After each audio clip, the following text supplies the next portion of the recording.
Hi, loves. Welcome back to Spirit Guide Tarot. My name is Anya Light. I'm so happy to be with you here in this moment. Let's take a breath together. Let it out. Yeah.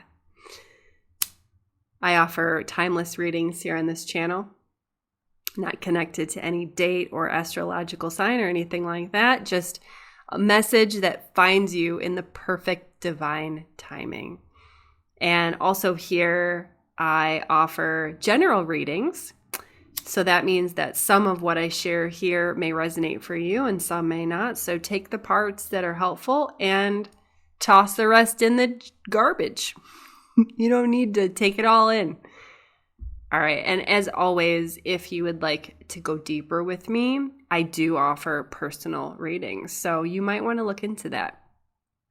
Okay. So before I hit record here, I was feeling into who am I talking to today? And I feel really excited to talk to the collective that I'm feeling connected to in this moment, which is a group of people who are plain and simply not effing around anymore in their spiritual journey. The feeling I'm getting is like deeper commitment. Maybe you have made a promise to the universe recently, a vow, made a plan, and you're like, I'm not holding myself back anymore, and I'm not letting fear rule my life anymore. I am surrendered. I am surrendered. So that's kind of the feeling that I'm getting, the emotional landscape that you're in right now. And I want to I'm really excited to see what comes through in this reading because it's a powerful place that you're in right now, my friends. Wow. Yes. The source. You are connecting with the source of all that is. I feel like you're learning about energy. I feel like you are seeing that you have a purpose here on earth and you're really starting to trust that. You know, maybe it's that for a couple years you've been like hearing this concept of like, yeah, we all have a purpose, like we all have a mission. And, you know, maybe it's taken some time for you to really let that understanding sink in. I mean, because it's not exactly, it's a deep concept, right? It's a life-altering concept. Like you're here for a reason. You have a mission. You have a sacred mission to complete here on earth. And I feel like you finally, like something has clicked into place where you're like, yeah, yep, I do. Yep. It's like, I'm not effing around anymore. Oh, existence. You're feeling more synchronicities, more magic around you all the time. And you're really like heeding the messages that the universe is giving you. And you're stepping into your courage. I'm strongly getting that. It's like, yeah, you've made some kind of decision or declaration to the universe. Like maybe you're leaving a toxic relationship. Maybe you are committing to a new profession. Whatever it is, like it's huge. It's literally like a before and after. And I feel like this reading is finding you. Well, I feel like it's finding some of you. You're about to make that. You're right on the cusp of that deepening commitment, or you've just made that commitment. But either way, you're in this energy of like ready for deeper commitment to your spiritual journey because you are the high priestess. You're the way shower. And maybe in the past you felt afraid of like, do I have what it takes for that? You know, do I have what it takes to guide others spiritually? And I feel like what you're coming into right now is a message, like an understanding of like, yes, I this is why I was born. So of course, I have this within me and I'm ready to share it. I'm ready to share and guide others. So maybe you're becoming a healer. Maybe you just got attuned to Reiki. Maybe you're becoming a yoga teacher, but you're seeing the deeper mystical side of yoga. Mysticism is the word that's coming through right now. It's like you're seeing how all things are connected and how you're a part of the flow of things. And you feel really good about that. You feel really excited about that, about the state, like I have a purpose here. I have a purpose. There's work for me to do. And no one else can do it. I'm the only one that has been brought here to do this very specific thing. So what is that thing for you? What is that thing for you that brings you into your Buddha nature? For me right now, lately in my life, it's giving these readings.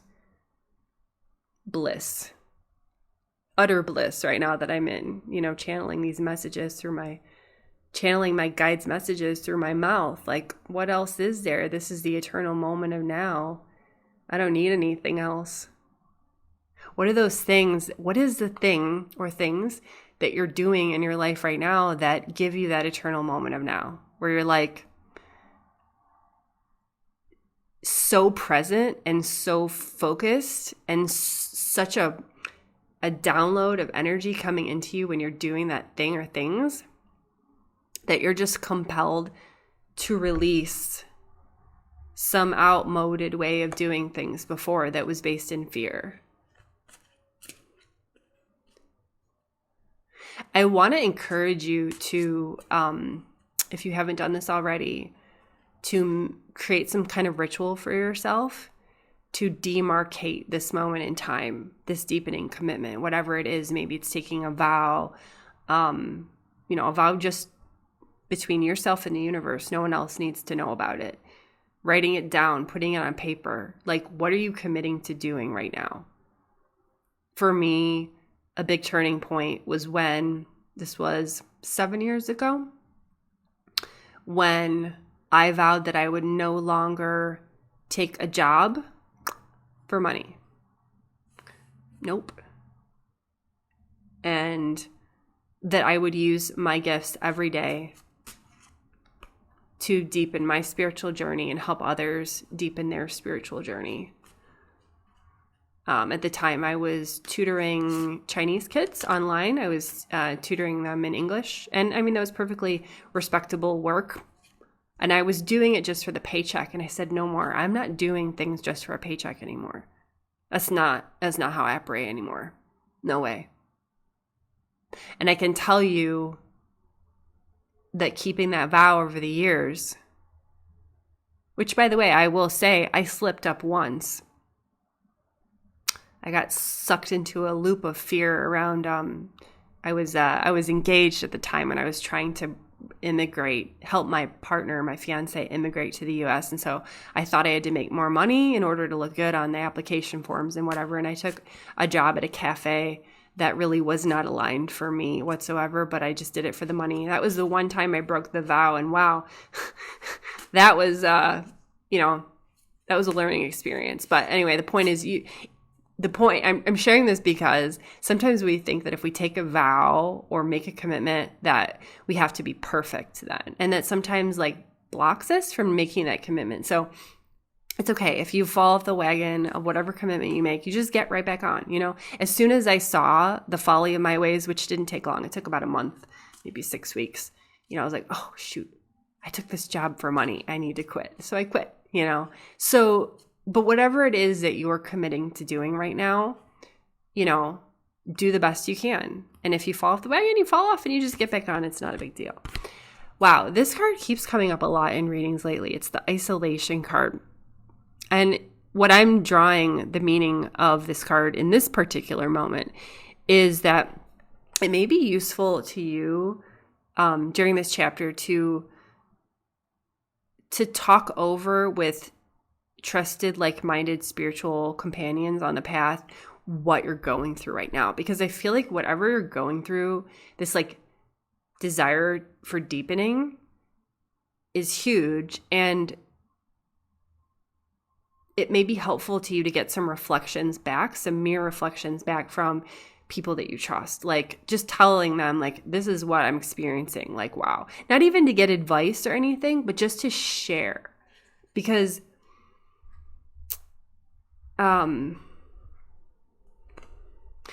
sometimes it's like we're not meant to go through things alone sometimes we are. Sometimes we're meant to build that muscle of being content in our own skin with no one else around. But sometimes it is helpful to feel like we're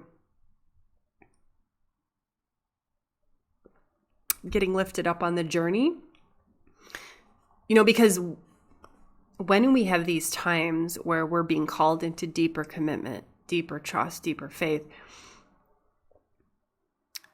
it can feel very vulnerable. It's like we're shedding an old skin and we're stepping into something completely new. And so just knowing that we're held by someone or multiple people, in that transition can really strengthen us.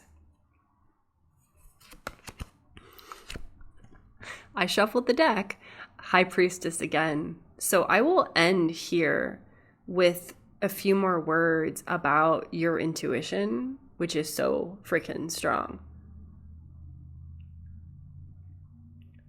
If you'll notice, this High Priestess, her robe is blue.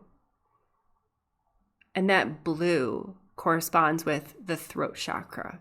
And why is the throat chakra important? In Sanskrit, it's called the Vishuddha. The Vishuddha, it's that flow. It's that flow, right? If we're feeling that flow, the words that come out of our mouth are blessed and beautiful and uplifting to others. And I feel like whatever your mission is here, whatever your task is that you've been entrusted by, the universe has entrusted this task to you, whatever it is, it has something to do with speaking your truth. Whether that's advocating for yourself as an artist, maybe your gift is like painting, for example. But when you speak in certain, like when you are talking with people who are maybe going to show your work somewhere publicly, or you're chatting on the phone with someone who's interested in learning about your work, co-creating with you, whatever it is, it's like